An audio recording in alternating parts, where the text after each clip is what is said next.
Welcome to 5th grade pajama day. I don't know if you got the memo, but today, Thursday, February 3rd, 2020 is pajama day. So hopefully you're still in your jammies so you can join me in pajama day. So it is Thursday in reading. We always do our comprehension and our vocab quiz in reading on Thursdays. So Mrs. Kneifel, me, my lovely self, and I, some of you aren't in my class that are viewing this, hello. Welcome to Mrs. Kneifel and her jammies.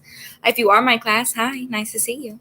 We are going to go over some key points and stuff from our story. Mrs. Kneifel is at home, just like you guys are at home. I'm sitting in my living room in my jammies. Behind me are some wedding pictures. I'm in my favorite spot. The dogs may join the video at some time. Also, if the dogs bark, I apologize. But just like you, I have distractions at my house too. But we got to get through those distractions and get our work done. So I apologize if the dogs bark.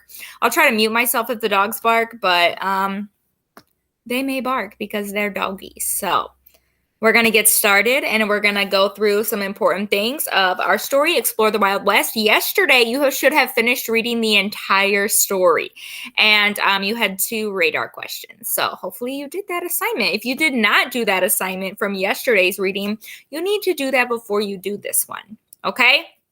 So I'm not sharing my screen because, believe it or not, HMH is not working for me currently. I don't know if it's my internet or what is happening, but I tried for over 20 minutes and it's not working. So good thing I have my book. We're going to be flexible, okay? Love some flexibility. So if you remember on the Prepare to Read page, the Wild West is an informational text. It's drawn with illustrations, so the illustrations are not nonfiction, but the text itself is nonfiction. It's giving us real facts and examples, and specifically about a time period, the time period of the Wild West. We're going to focus on some subtitles. We're going to talk about text sidebars, and go through all of that. Remember, you do have a vocab quiz that needs to be done sometime today. Your vocab words are knowledgeable, post, hardships, patriotic, slogans, handy, typical, and consistent. All right, so we're just going to walk through this page by page and do a little bit of review. The very first 2 pages we're talking about where the Wild West was specifically, and also the time period of it. Remember, in 1803, Thomas Jefferson bought the Louisiana Purchase that doubled the United States, and the frontier, which is what it was called, the Wild West, was open until 1890. So from 1803 to 1890, the frontier, the Wild West, was open for anyone that wanted to go. And there was land everywhere. We have this beautiful map. By the way, feel free, if your HMH is working, you can follow along with me in your book. We had the beautiful map in the center. And remember, there was Independence, Missouri, and that was a big starting point for trails. And then there was, remember, just because there were these trails does not mean those were the only trails people took. Those were just the main ones that people followed. The red was the Oregon Trail. It went from Independence, Missouri, all the way to Oregon, or what is now present-day Oregon. The California Trail was the purple one, and it went from the same place, Independence, Missouri, and went all the way to California. And then there was also the Santa Fe Trail, and if you've been studying those states and capitals, Santa Fe, New Mexico, present-day New Mexico. And remember, originally, the United States was the east to the Mississippi River. That's where we stopped. People weren't going past there until the Louisiana Purchase, which made people move out. And if you remember from last week's story, people moved for a fresh start, to strike it rich for the gold rush, or they also moved because they could get free or inexpensive land. So I think that's all I wanted to say for this page. Now, as we continue on, the first part is more about how America grew and not grew in size, we know, because Thomas Jefferson bought it, but also how people started to move that way. So if you remember, Thomas Jefferson, he wasn't about to go explore the whole United States now himself. He hired people to go do that for him. He hired Lewis and Clark, and they had 50 people, and And they also had Sacagawea, which was a very big help, which we read about her early in social studies, and her husband to help them along with Native Americans, and they were the ones that explored. They kept detailed journals. Why did they keep those journals? They kept those journals so they could send them back to the president. Thomas Jefferson wasn't trying to wait the 2 full years of their expedition or journey, odyssey, whatever you want to call it. He wasn't trying to wait that 2 full years to get that information, so they sent stuff back to him. And I know I asked my class, but Remember we talked about plant specimens, and that was parts of plants, samples of plants that they took and they sent back. They sent back other things. They even sent back a live prairie dog, if you remember reading about that. So their routes, Lewis and Clark's, there's still routes that they went on that are now major highways and stuff we use today. I loved the then and now section on page 254 where it said America spent to France, because that's who we bought the Louisiana Purchase from, $15 million for the Louisiana Territory. And in today's money, that would be billions of dollars. And I just think that's so crazy to think of. And I know I talked about with my class, having Sacagawea definitely helped Lewis and Clark and their all of their men help with meeting those Native Americans along the trail, because when they saw Sacagawea, they knew it was a peaceful contact. They were going to be peaceful. We read the tiny little sidebar about James Beckworth, who was one of those mountain men. Remember, mountain men were fur trappers, or also called mountain men, and they lived with the land. They knew a lot about the land. They helped people. They guided people. James Beckworth was an African-American mountain man, and he was extremely successful, and he found a route that many gold miners and settlers used because it was safe enough for wagons, and it was named after him, the Beckworth Pass. We also talked about posts along the way, which is one of our vocabulary words, not posts in the ground like a fence post. A post would be the stopping points that they were able to stop at and get some supplies, maybe rest their horses, water their horses, things like that. In my class, we said that like a gas station would be like a present day post because it has what you need for fuel. And then it also has snacks and things like that, restrooms, things like that. And then we had moving west. This chunk, moving west, all snaps with Mrs. Kneifel, because people were walking every single day, all day, sometimes for 5 months. Could you imagine walking 5 months? I could not. I mean, I walk every day, but I'm not walking every day all day for 5 months. And some people's journeys were a few hundred miles, but if they went all the way to Oregon or all the way to far, far California, they could be up to 2,000 miles long.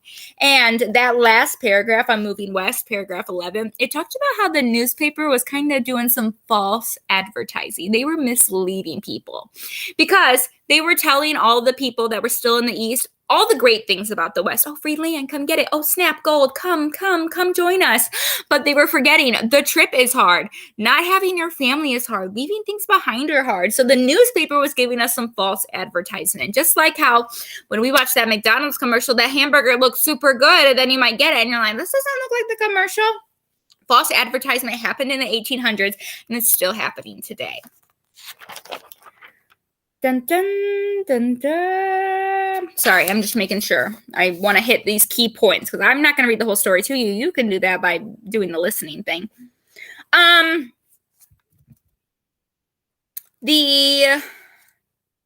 Sorry, I'm just thinking. Moving on.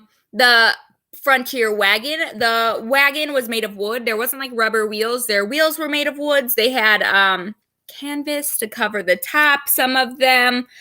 They were actually, they reminded them, the canvas on the top reminded them of like a ship's sail, but people got in these wagons, and some of them, they even wrote on the wagons. They wrote those slogans, and the example was like Oregon or bust, meaning like we're going to go, or, bust, we're doing it. So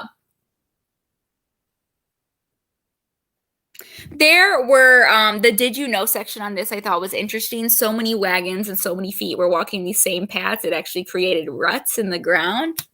And then there was the get packing section. This get packing section made me like a little bit sad because most pioneers used oxen to pull their wagons. Some also had horses, but the oxen were helpful because you could pull my wagon, and then when we get to my new farm, you can also help me with my farm. So the pioneers knew they could only take what they could carry. So they packed up their wagons as much as they could, but as they started traveling, this is the part that kind of makes me sad, as they started traveling, they started to realize what was more important, the health of their oxen and their horses or their stuff. So people literally left stuff along the Oregon Trail. They just left stuff along the way because they knew they didn't need it enough to add that extra weight to their animals. So they literally just left things behind. And people walked pretty much alongside their wagon because by being in their wagon, that was adding more weight for their animals. Pulling it, unless they were sick or the weather was bad, they were pretty much walking, which once again does not sound like that much fun.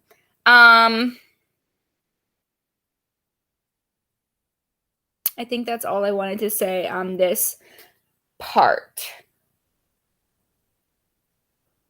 And could you imagine just leaving everything behind except for what you think is most important? Like the anxiety would be to leave something behind, or the anxiety or nervousness to be like, oh my gosh, I need to bring this. What if my wheel breaks? So there's things you do have to bring that may not be super valuable to you, but you know you need them in order to survive. Like you had to pack food, as much food as you could, because what if you were out of post and didn't have a lot of food? So it was a lot of thinking and a lot of planning that went into dropping everything and packing just what you could and heading west. And like I said, people just literally left stuff along the road. So if you were starting on the Oregon Trail, say, like there were literally, as you're going, you can just see people's stuff that they left along the way. And then you might have ended up doing that same thing too. Moving on to Wagon Train. We talked about the Wagon Train, my class did, when we saw the Get Started video last week. A wagon train is when a lot of wagons form together and they were going like one after another. Just like in real life, a train, there's a car. So very similar. That's what the pioneers did. They formed a long train of a family, and it was just to try to keep them safe. And you're just safer in numbers, and maybe you have a chef in one of those families that could help make food, or maybe you have a skilled craftsman with wood that could help repair wheels and stuff. So by having all those people together that are good at different things, it just, could be helpful. And fun fact, I like the did you know at the bottom because it puts some things in perspective. If it was a good day, good weather, great time, no hills, no rivers, no anything, a wagon could travel up to 25 miles a day. So probably in about 12 hours, they're traveling 25 miles. But if it was a bad day, specifically maybe like a river crossing day, they may only get 1 mile in. So the journey took so long because the weather was unpredictable, the terrain was unpredictable. Could you imagine only getting 1 mile one day, where the previous day you made it 25 miles? It would just be really hard, and you just never knew what the day was exactly going to bring because you hadn't been there yet. You hadn't made it to that part of the journey. Independence Rock. Independence Rock is on 261 if you're staying along with me. Independence Rock was the halfway point. Could you imagine getting halfway and feeling like a sigh of relief, meaning you made it so far? So this halfway point was a little bit important, though, because people were following the pattern that they needed to make it to Independence Rock by the 4th of July. If they did not make it to Independence Rock by the 4th of July, they knew they were in for some rough times because they might be stuck in some mountain storms. So not only was it signifying, hey, we made it halfway, go us, but it was also, we made it here, but before July 4th, we should be safe from weather. If you didn't make it there by July 4th, you might get stuck in some crazy mountain snowstorms, and that could be, extremely dangerous, obviously. Trail dangers. I know my class has talked about some dangers that pioneers faced along the way. Of course, there were river crossings that were dangerous. There was the lack of food, the lack of water that they needed sometimes. Sometimes there were other types of animals, coyotes, buffaloes. Buffaloes could accidentally frighten cattle, and they could make them run and crash into wagons and break wheels. Running into Native Americans, of course, could have been dangerous for some of them. There was kidnappings that happened from in between Native Americans and settlers. There were just so many different things. And also there was sickness. Remember, all these people together, all these people traveling. There were things like smallpox and mumps, or if they drank the bad water, they could also get sick. So there were so many things on the trail that were dangerous, not just leaving their things behind and being sad and, being tired from walking, but sickness, run-ins with Native Americans, river crossings that could be dangerous, other animals that could hurt them or their own cattle. There were just so many unknowns with the story. Not with the story, but with the pioneer's journey. It could just be so dangerous. So remember, it is very important that they made it to halfway, Independence Rock, by July 4th, because that was the signifying of halfway, but they also knew that if it was after July 4th, they might risk running into those storms. Continuing on, the daily schedule. Okay, well, I don't know if you've noticed, the daily schedule is a whole lot of a whole lot of walking. Okay, that's pretty much their daily schedule. But they would eat breakfast in the morning, cornmeal, mush, Johnny cakes, cold biscuits, coffee, bacon. They did have bacon. I like bacon. I don't know about you guys. But, okay, so they eat breakfast, and then they load up, and they gotta go. Gotta go. And each day, a different family would lead the way in the train, which I think is interesting that it wasn't always the same family like in charge. Different families would do that. And then they took a break called nooning, and that was midday. And remember, mid is one of our prefixes from this week and last week, which means middle. So midday, middle of the day. They took a break nooning. Because, well, they had to eat lunchtime, but their animals needed a rest by then. The animals couldn't walk 12 hours a day. So they took a break, and children gathered buffalo chips or cow manure used to fuel evening campfires. After the afternoon, mid-afternoon, after they, rested and the animals rested, they set out and they traveled again until the evening. And then after they traveled, they set up in that lovely circle. By being in a circle, you were a little bit safer. Everyone was enclosed together. You could share big fires around, and it was just easier to be connected to one another. So when they stopped for the day, they went in a big circle instead of staying in their train, which I think is cool. So yeah, breakfast, walking, lunch, cows resting, or oxen resting, horses resting, walking, dinner, and bedtime. Was what their day consisted of every single day. And trail food. Okay, well, there's only so much you can make while walking on a trail, because you only have so much food and there's only so many things available to you. Women did learn how to bake bread on trails using Dutch ovens and campfires. Cooking was usually done in the evenings. Then leftovers were eaten for breakfast and lunch. Like, we don't have time to make a whole loaf of bread and breakfast. Like, we're eating whatever we have and we're going. So, sorry. So that would be that. They had a typical is normal, not always. There could, maybe they had some random food sometimes, but normally their diet consisted of bacon and ham, because those are meats that can be dried and cured, and then they can stay for a long time without a fridge. Rice, dried fruit, bread, coffee, and tea. Yeah, that's what they're eating every day. But sometimes they ate wild game, which is animals that they came across and were able to kill, like rabbits and birds and things like that. If they had cows with them, milking cows, they would have fresh milk, which would be one thing. Pioneers also traded with Native Americans, and when they traded, they were able to get different meats and vegetables. So yeah, not the funnest diet in the world, but they did what they could, and the point was that they needed to be fed. That was the goal, was to be fed and to not get sick from it. So they lived on diets like bacon and ham and rice, because these foods would last longer without a refrigerator, okay? That's why they had those foods specifically.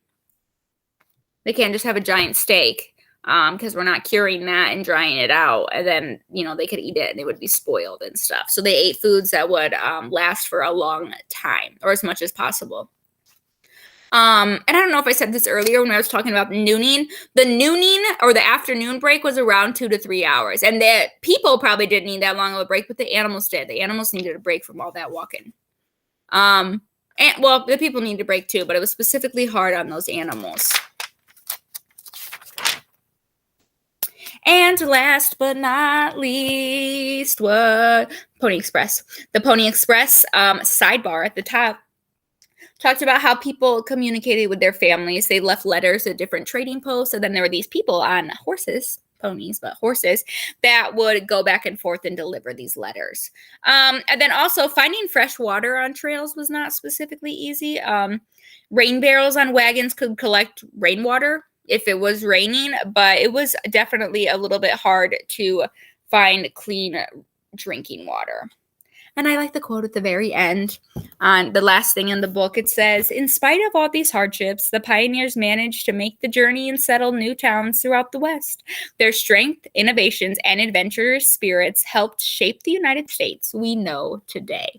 So just think, if no one in the 1800s, if people wouldn't have went west, when would they have gone west? In the 1900s? Okay, well, my grandma, was born in like 1947. Like, that was only 60 years before when the West had been traveled. So, or when after the Pioneer had been closed. So they went through so many hardships, so many crazy things, but they made it along the way, or they made it and they helped shape America. So go all the pioneers. They did it. Mrs. Kneifel, I'm going to tell you, probably wouldn't have been their things. That'd been really, really hard. So, just a food for thought. Based on what we've read, do you think the pioneers enjoyed their time on this lovely trail or not? I think that I just want you to think about that, but my personal opinion is I don't think many pioneers enjoyed the trip they were taking because it was so hard and so dangerous. But I think they all knew that they had to do it. They had to do it in order to strike it rich or to start a new life or to get that free land. But we have to remember they had to walk the entire way. They ate basically the same food every day. They had to hurry, get over mountains, because if they weren't past, Independence Rock halfway, they could get stuck in storms. So overall, it was a long and exhausting, dangerous trip. That does not sound like fun to me. We're going to assume that many pioneers probably didn't think it was very fun either, but they risked it. They had to do it. You had two collaborative or two radar questions that you answered yesterday about the hardships people experienced as they traveled west. Well, we went over all those. And I also kind of just went over throughout as we were talking, do we think they enjoyed it? Probably not. We know the reasons why they went, fresh start, gold, things like that. And one of your questions said, do you think it was worthwhile? Worthwhile means worth it. Do you think it was worth them traveling all that way through all that dangerous stuff? And that's an opinion question. Do you think so? I'm sure for some people it was worthwhile once they made it where they wanted to go. They were happy and, they had their big, beautiful farm and things were great. I'm sure some people made it west and then were like, maybe they didn't strike it rich and they were like, what the heck? Why am I out in California when I could be back east with everything I already knew? So I'm sure it was worthwhile for some people, but not worthwhile for others. Then one more thing I just wanted to remind us about. Remember, the information that Lewis and Clark were gathering were things for Thomas Jefferson, our president. So they were sent to explore the Wild West because obviously Thomas Jefferson wasn't going for himself. He needed to, run the country. So they gathered information about plants and animals and Native Americans and routes west. And remember, they took specimens or samples of things and even sent them back to him. So that is your little rundown / review on our beautiful story. I hope you enjoyed it. I do like this story. I think this story is probably my favorite of Module 4. So feel free to read the story again before you take the quiz. Feel free to watch my video again, whatever you want to do. But now that my video is finished, if you're going to reread the story, great. If you want to watch the rewatch this video, great. But your assignment is do you have 8 vocab words this week or 7? I don't remember, but whatever. I think it's 8 vocab word quiz on Google Classroom. Then you need to get on HMH and take your 5-question comprehension quiz. Remember, feel free to use the story to help you with the comprehension quiz. Use the story. I want you to do good. So both of those need to be completed today, and I hope you enjoy 5th grade pajama day. I know Mrs. Kneifel is. I hope your HMH is working because mine is not, but hopefully yours is. If for some reason it's not working when you first try it, just try again later. Not a big deal. So have a lovely day. Don't forget to do all your other assignments. Please email me or email your homeroom teacher if you're Mrs. Siddick's students or Mrs. Jones's student watching this. Feel free to email me or email them because they can tell you what to do. So I hope you have a fabulous day. I know it's weird. I don't have my glasses on, but when Mrs. Kneifel's in her jammies, she doesn't wear her glasses. Happy Thursday. I've gotten at least like a foot of snow plus. So I'll see you guys later. Bye, guys.